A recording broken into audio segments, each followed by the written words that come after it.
Welcome back, my lovelies. This one might be a long one. Not sure how long. Don't remember how long. Alpha Node is safely ensconced in a private chamber. My finest healer is examining him as we speak.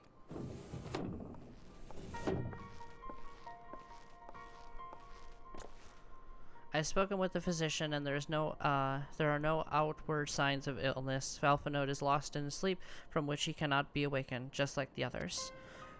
It seems that even the land of the Empire were not far enough away to escape the cursed voice. I share your frustration, Alize. I do, but Alpha Node is returned to us alive, and otherwise unharmed. All that remains is to find the means to wake him. Until then, you can but fulfill your duties as a scion, yours and your brother's both. You're right, of course. There are arrangements to be made, and little time to make them. To business then, my lord. Now that we know Sirius Wall works as intended, can we expect reinforcements for Alamigo? You most certainly can. As promised, we will send troops to bolster our allies in Aerosy without delay. Pray be aware, however, that they will not arrive without delay. Save for the few who boast teleportation magics, the bulk of our forces must be transported by sea, a lengthy voyage for which the smaller vessels favored by the Confederacy are ill-equipped. Accordingly, I mean to enlist the assistance of the East Aldenard Trading Company to find find suitable ships. As for the navigating the distance in question, we are in a happy position of being able to call upon those who plotted the course of my people's exodus to Erzia. Beyond the procurement of ships, I think it unlikely that our East Aldenard friends will consent to any involvement in military operations, but I am certain that they will afford Alpha Node berth aboard their vessels. I shall have Turians, blah, blah, I am not saying that correctly. I never say that correctly. Accompany him every ilm of the way of the rising stones. You have my thanks, Lord Hien. I've heard that word so many times. Ugari and I will go ahead with our friends to Alamigo, enlist all those capable of teleportation, and put them at disposal of the Eorzean Alliance as soon as possible. They will form the vanguard. Yes, my lord. This is exactly what we'd hoped for. Lys and Lys and the Alliance leaders will be glad indeed to welcome the combined strength of the East.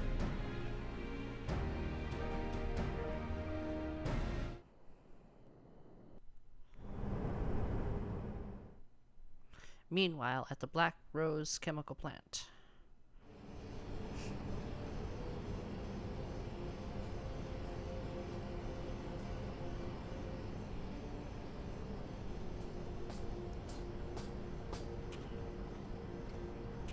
Our supplies at Black Rose have been ruined, but the new plant is already under construction. We should have the first batch ready in time for the offensive, Your Radiance. See that you do.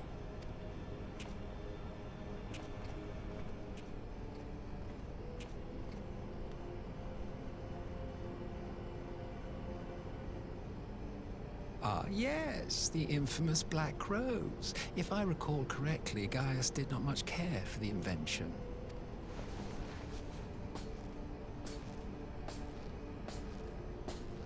A ruthless and indiscriminate weapon indeed, this airborne poison.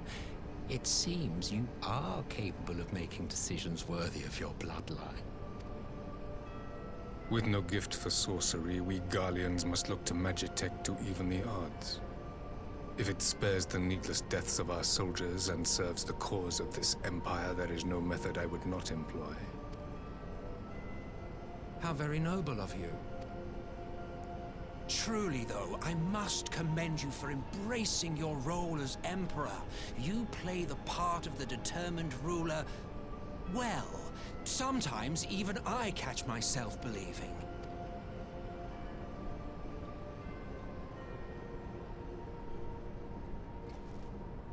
A silent agent of death. Now that I think on it, Black Rose may well possess the perfect aspect.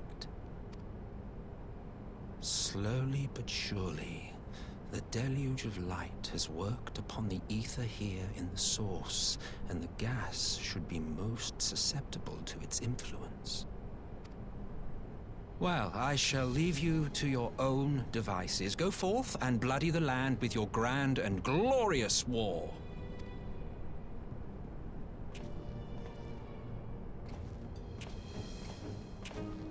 While you do what, precisely?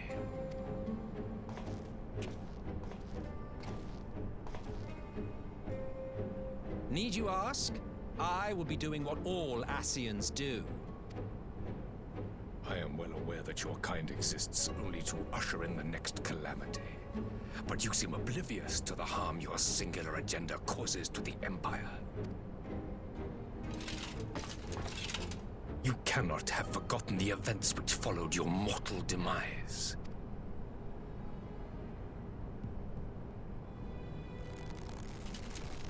Our homeland was plunged into civil war for your failure to name a successor.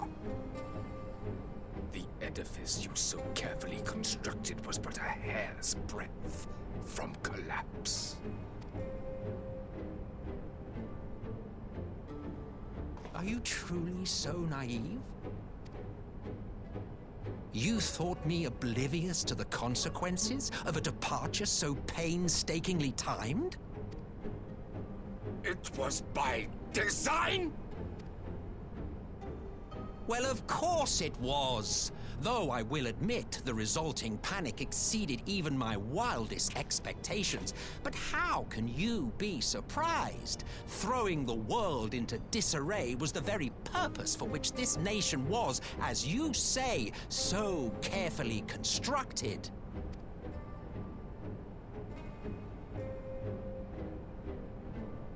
Now, if you have no further questions, I must be on my way. Since we may not meet again in this lifetime, it would be remiss of me not to offer a word or two of gratitude. I really must thank you for this surplus of vessels. I can mold any host into my own image, but having bodies tailor-made for me in this fashion is so much less tiresome. You dabbled in elegant cloning techniques, yes? It certainly is a compelling, not to mention entertaining, field of research. And of all the options available, you chose the founding father on whom to experiment. You have a twisted streak to you, Varus, like grandsire, like grandson, hey? If events play out as planned, this will become something of a family enterprise.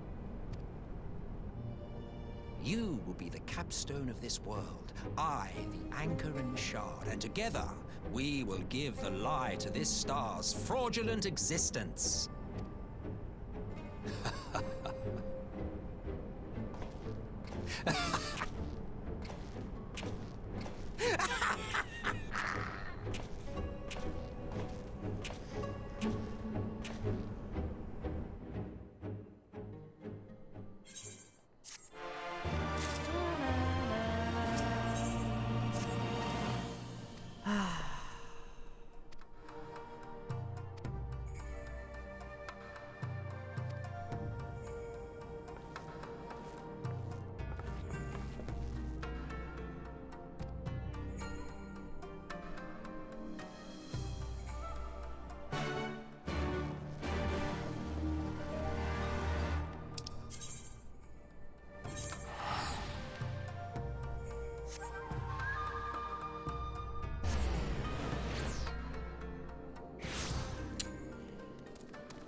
I know I'm quiet right now, but just taking it in again. Yeah, let's go.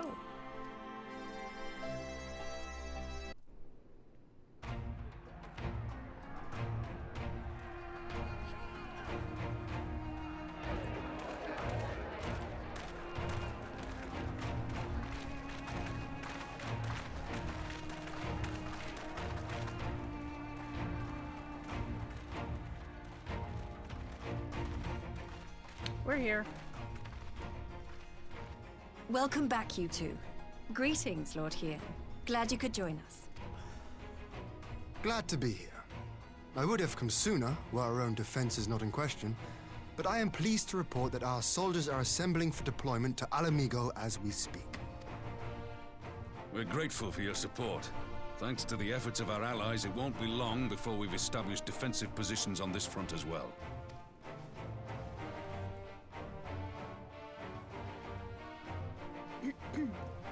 We have some good news too. Alphino has come back to us. As for the bad news,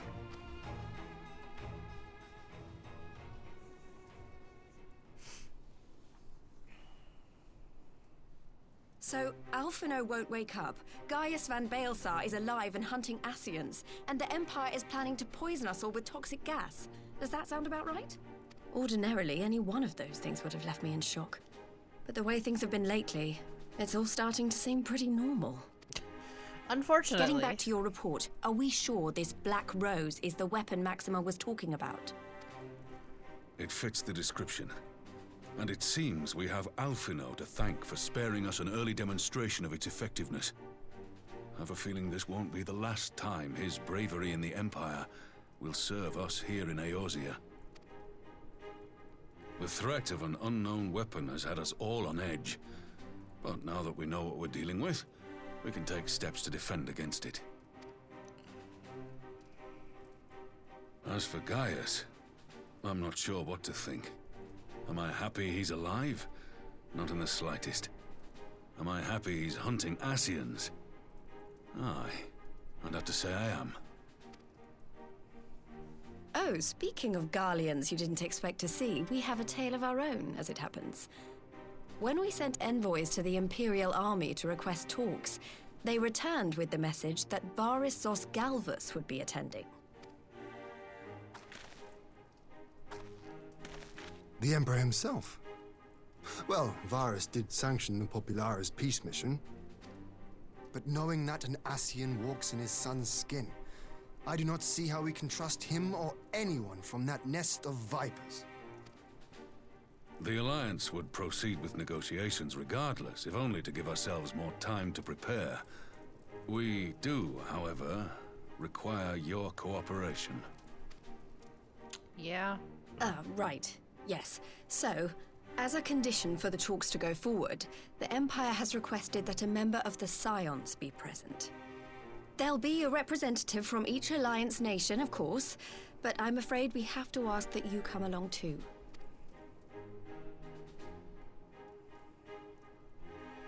gods, Lise, you know how much I hate politics. But then, what choice do I have? Alphino and the others aren't going to do it. Very well. I shall attend as the Scion's representative. In case you're wondering why I didn't ask you, the Empire also requested the presence of Eorzea's champion. I'll be there. Don't really have much of a choice. That's settled then. We don't know what Varus means to bring to the table, or why he wants you there, but having you close at hand will make all the difference. The meeting will take place on the border. Anticipating an early assault, we mean to position the bulk of our forces nearby. The Alliance leaders should already be on their way. Once you're ready, we can head out and join them.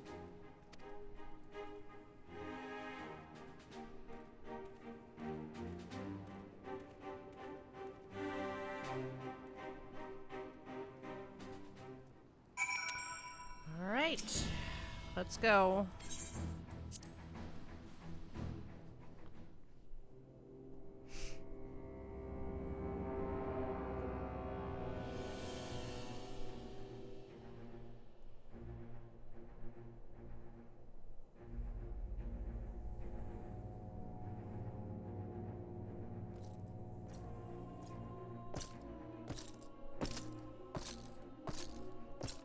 I think I'm going to let this just run.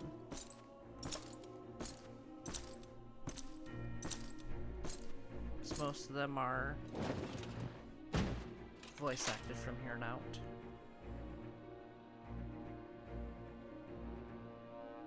Esteemed representatives of the Eorzean Alliance, on behalf of the Gallian Empire, I thank you for inviting me here today. As this parley was convened at your request, I invite you to speak first. Very well, Your Radiance. I, Nanimo Ulnamo, 17th in the line of Ul, should be pleased to oblige you. As recent events in Alamigo and Doma have made plain, the subjugation and exploitation of neighboring nations is not a sustainable policy. Should this day end in war, you may very well defeat us, but you will never extinguish the people's desire for freedom. Though it may not be in our lifetime, there will be another revolution, another war, and the cycle will continue. Doma has entered into a concord with the nations of Eorzea, a partnership wherein we recognize one another as equals.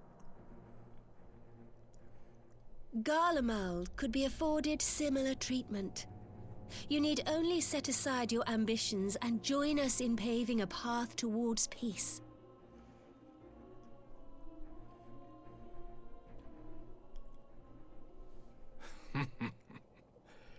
You will not win me over with sophistry, Your Grace. As you know only too well, this alliance lacks the strength to keep the peace within its own borders. Even now, your struggles with the Beastmen continue unabated. Divided, you sow this fertile soil with the seeds of your differences and reap naught but discord and chaos for your trouble. Eorzea must be united under one leader, one purpose. I would offer you both and bring an end to your strife. With all due respect, Your Radiance, the only thing that you offered the people of Alamigo was fear and hopelessness. The citizens of Doma can also attest to the meager arms of imperial rule. There is no purpose to be found in a life of oppression, each day more uncertain than the last. Our people are willing to die for their freedom. A great many already have, and countless more will, if we don't put an end to this madness here and now.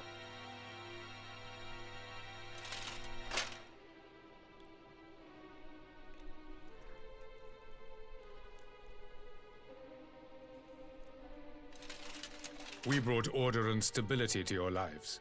This madness and bloodshed is of your own making. You broke the peace, not Garlemald. Peace. Order. You kill our peoples, despoil our lands, take everything that is ours. And what? You expect us to lick the boot that grinds our faces into the dirt?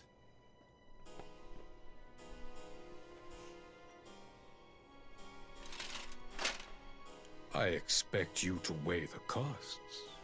To recognize that countless lives have been lost on both sides in pursuit of a greater good, and to not squander all we have achieved in a fit of petulance.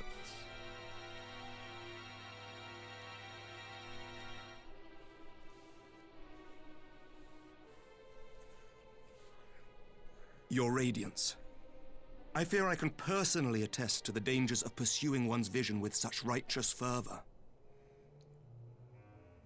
For 1,000 years, the Holy See of Ishgard waged war with dragons.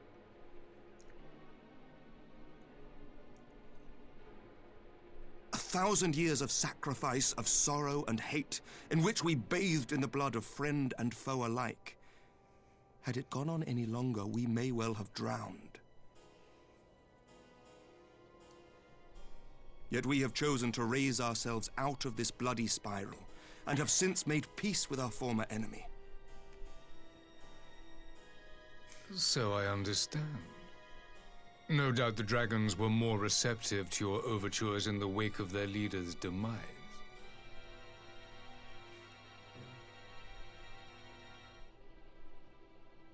You speak of peace, yet use war to achieve it.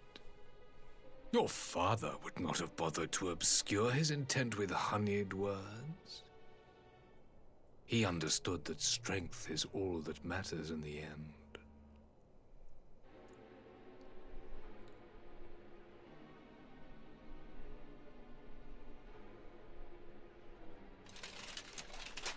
Without his clarity of vision, I can but wonder what will become of Ishgard and her people.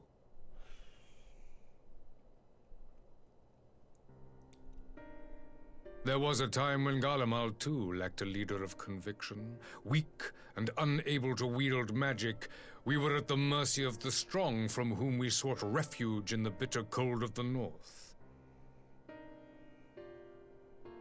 Were it not for the discovery of ceruleum and the subsequent development of magitech, we might never have gained the power to take back that which was rightfully ours.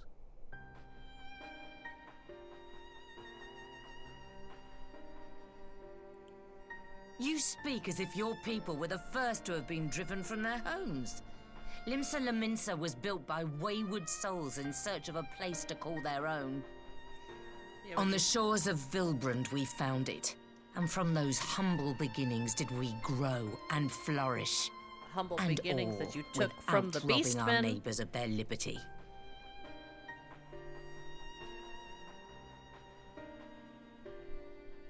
So saith the pirate.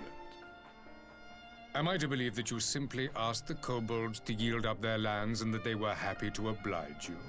That you did not drive them out like rats in the hold of one of the many ships seized by your privateers?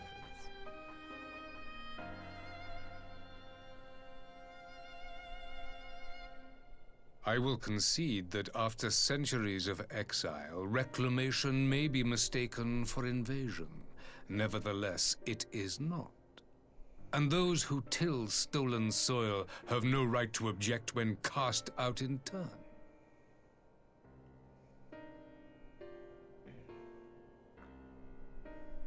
Your uncompromising nature rivals that of the Ixal.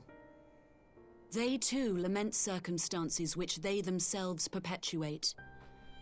Were they but to embrace peace, we would welcome them with open arms. Indeed, some few have done just that, and now receive of the Twelve's Wood's bounty. Would that your people might learn from their example.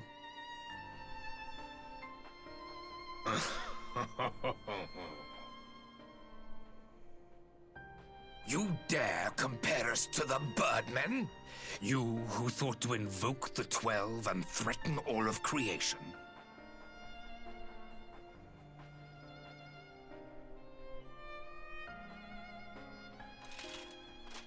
I came here in the hope of finding some speck of common ground, but I see now these discussions will accomplish nothing. Despite what you people may believe, I am not wont to choose the sword over the olive branch. 'Tis but a pity men are loath to accept one without first being shown the other.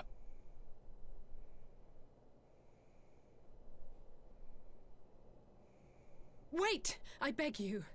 This meeting was supposed to be a chance to find a way forward together, not to bemoan the missteps which brought us here. Please. If you truly consider violence a last resort, there must be a way we can come to an agreement.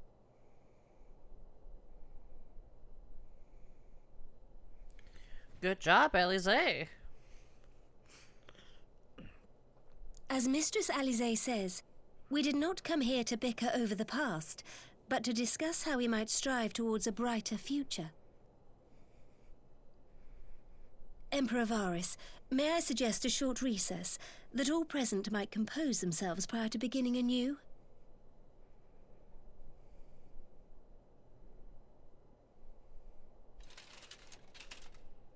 Very well. I pray this intermission will suffice to move these talks in a more constructive direction.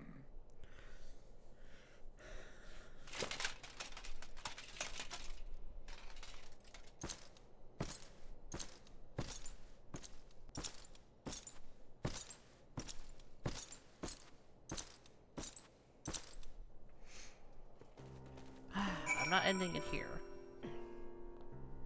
We still got a ways to go.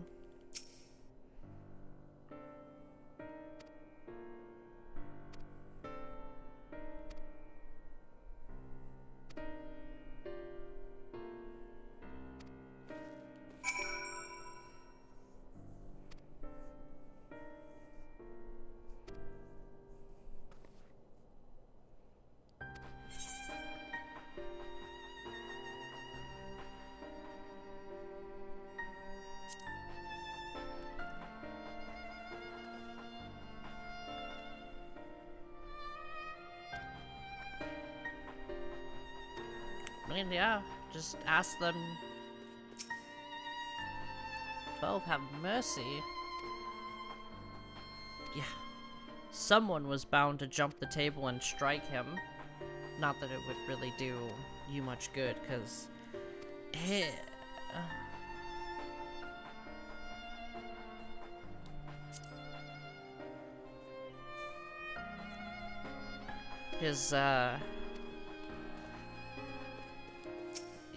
combat. Like, he is strong in combat.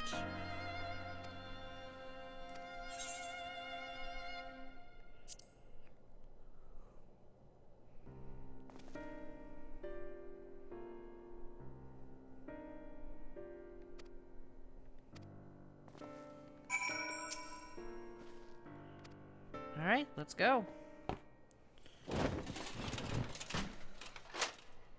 Now then, who would have the floor? Before we resume, I wish to offer you an apology. After you graciously accepted our invitation to discuss an armistice, we have done naught but rebuke you at every opportunity. I believe I speak for all of us when I say we are deeply sorry for our discourtesy.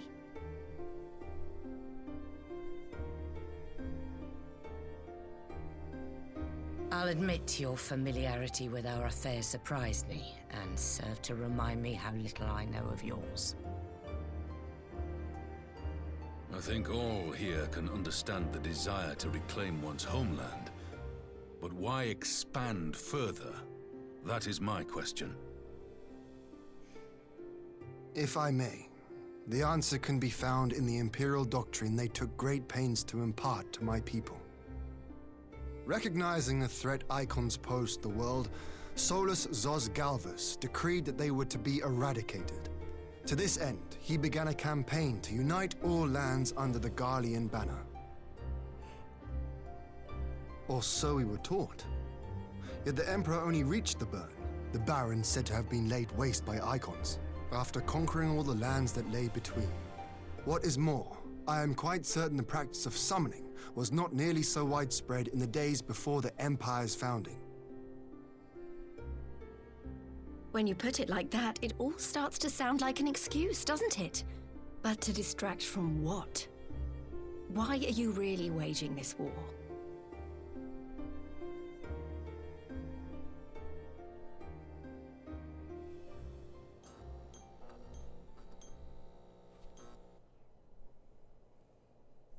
Finally, you ask the right question. I can but hope you heed mine answer and at last accept the righteousness of our cause. My goal is this: to return the world to the way it once was, the way it was always meant to be. In doing so, mankind will be made whole once more.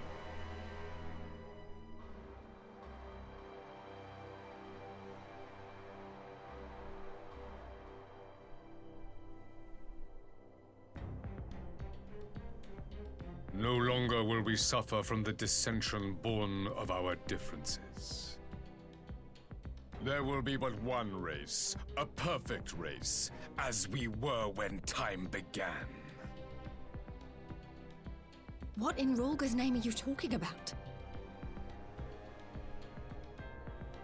I am talking about the origins of this star, of the source and its 13 reflections.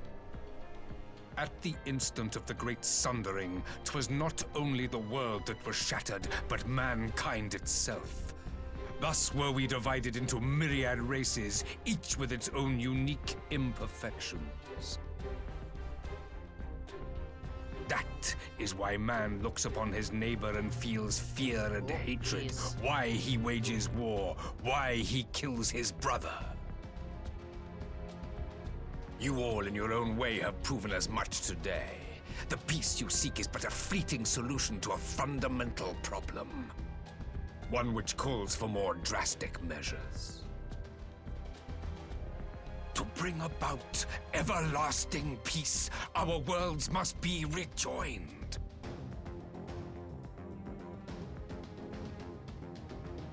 That is the goal the Empire would see realized. The glorious future unto which we shall one day shepherd mankind.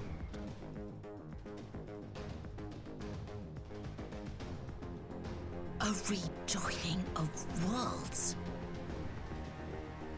I have heard this tale of the Source and its reflections before.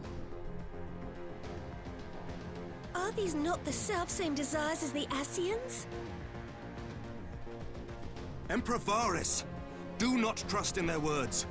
They will lead you to your doom. My father thought to use them, but in the end he succumbed to their temptations. He embraced summoning like so many other pawns before him. Do not tell us you mean to do the same.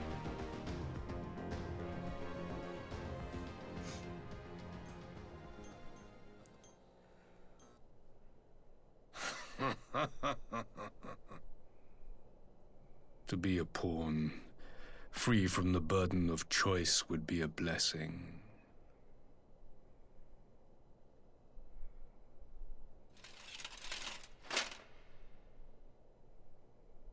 But I forswore that privilege the day I learned that the Garlean Empire was built by the hand of an Ascian. What?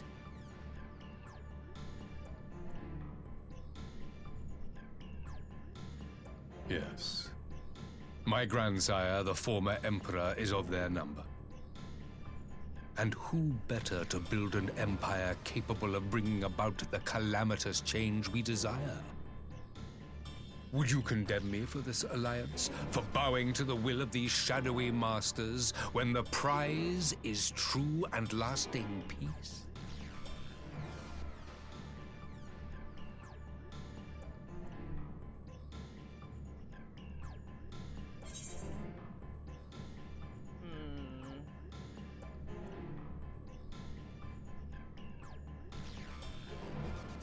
Prize is a lie. Your master's demons. I come not to conquer, but to liberate. To free man from the prison of divergence. Imagine a world united.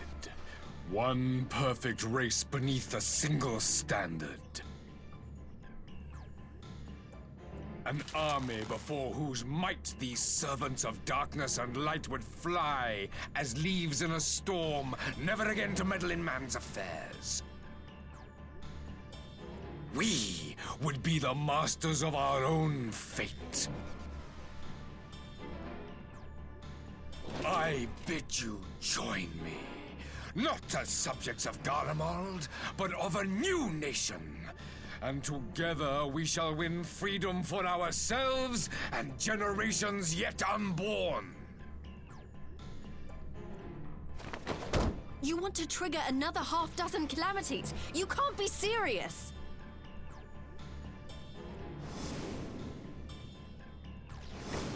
Have you forgotten how many died? There will be no one left. Do you truly imagine we would aid you in your bloodletting? It is unthinkable, unconscionable.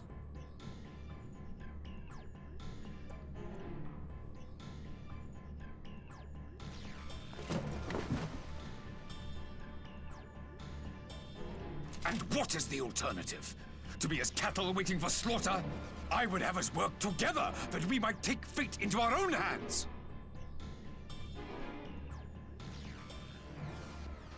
Into your hands, perhaps.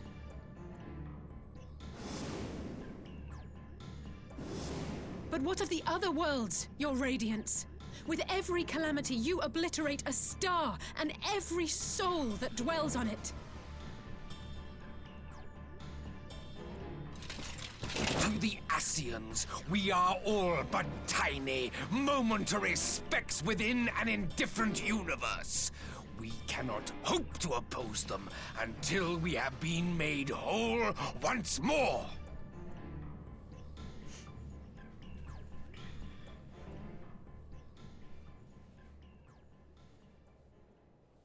Are these truly the words of Garlemald's ruler? The flaws and foibles which you so abhor are what make us who we are. Every nation, even yours, Emperor Varys, is made whole through the combination of these imperfections, the strengths of one compensating for the weaknesses of another. While it is true that man succumbs all too often to anger and avarice, he may yet overcome his baser instincts through the forming of bonds with others, fostering community and cooperation. That the protector of an empire should not only reject these fundamental truths, but seek to change them at so dear a cost to life is indefensible. Such a man is not fit to govern.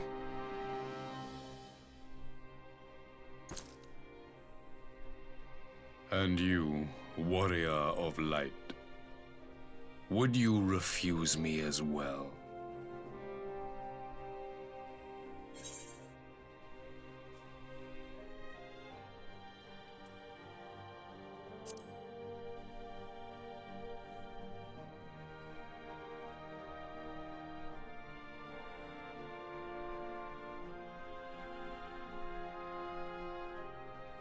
It would seem the Alliance is of one mind on this matter.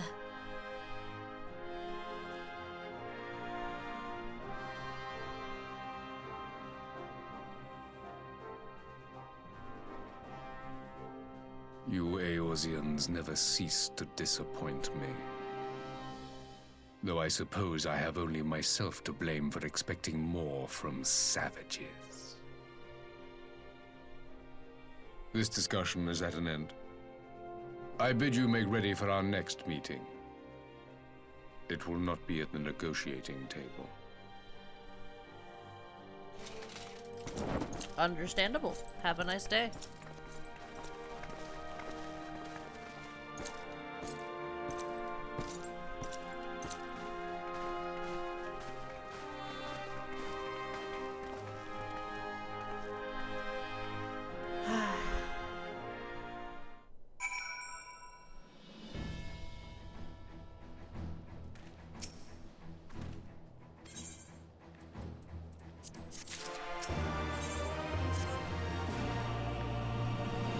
Directly into the dungeon.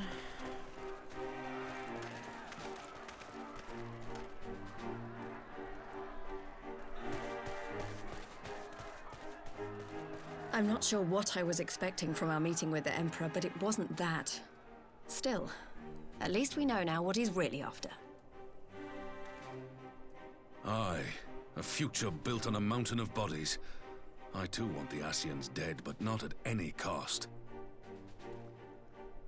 The last of the reinforcements from Dorma arrived not long ago. I pray it will be enough. Given the Emperor's stated goal, this is a battle we can ill afford to lose.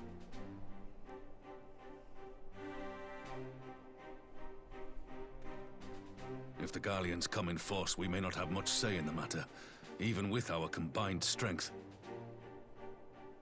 We knew from the first that the odds would be against us.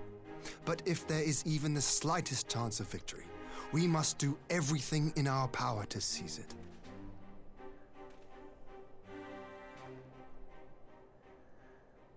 We must seize it, full stop. Here!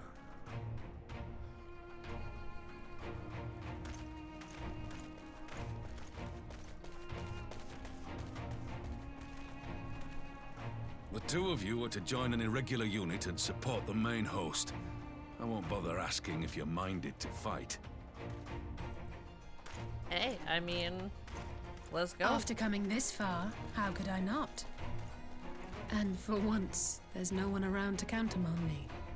Not that they would. Not even my brother. But we all know who really make the difference. Ready to frighten some Garleans? Oh, hell yeah. I wouldn't want to be on their side. Might I ask you to accompany the Dorman contingent? They are strangers here, and your presence would do much to raise their spirits.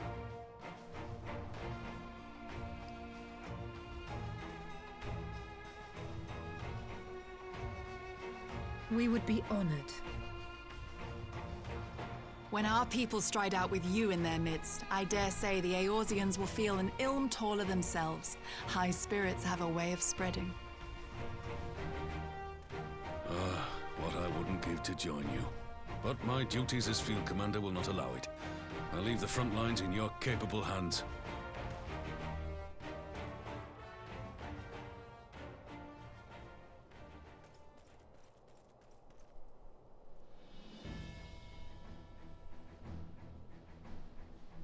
Comrades, ready your arms. The hour of battle has come. May the crystal guide us to victory!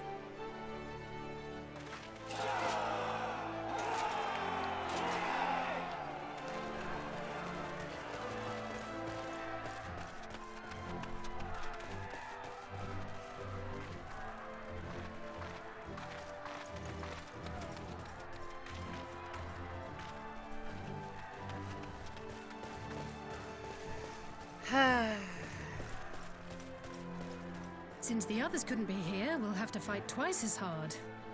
If Alphino wakes to find the Imperials have won, I shall never hear the end of it. Oh, no. No, no, no. It's strange. I thought I would be terrified when the fighting started. I should be terrified. But with you at our side, I can't help feeling everything is going to be all right. So please, don't you dare leave me alone.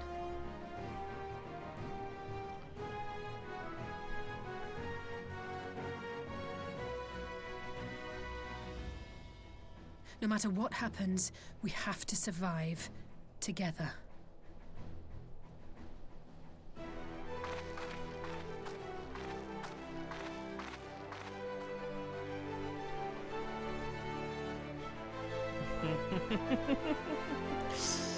Oh, don't worry.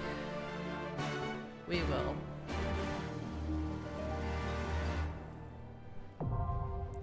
The Gimlet Dark. Alright, my lovelies. Like, comment, subscribe if you so choose to, and I will see you in the next one. Bye-bye!